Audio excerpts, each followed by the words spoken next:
Richard, I want to get to your writing debut because this happened. You wrote the foreword to my book. Yeah, yes, technically. But on ESPN.com, yes. All I'm saying is that our NBA editor, Christina Douglas, a few days ago said, yeah, Richard Jefferson reached out. He wants to write something, and nobody knows what it's about. We thought maybe were you like confessing to some deep-seated, had you stolen something years ago? No.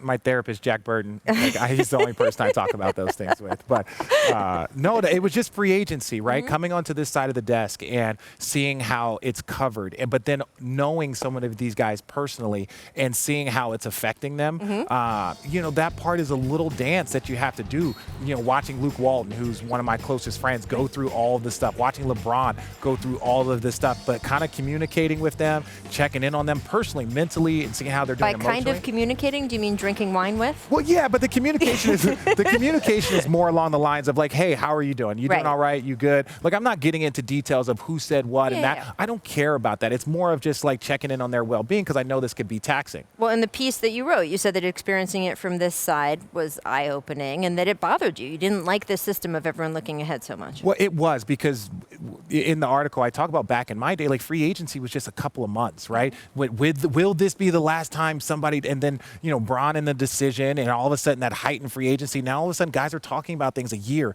2 years in advance. Like who are the target free agents 2 years from now? And you're like, wow, that's just really, look at that. Beautiful graphic we've had for more than a year. Do we have 2020? Yeah, 2020. But I just say that, it is tough. You're talking about guys that are 25, 26 that have multiple cities begging them to stay. The things that they are doing to get Kawhi to stay in this city. Like you have, like communities pulling on you, and you're only 26. And I know you have all the money, but that doesn't really help you too much. I totally get it. I absolutely understand what you're saying. And in the perfect world, that's what it would be.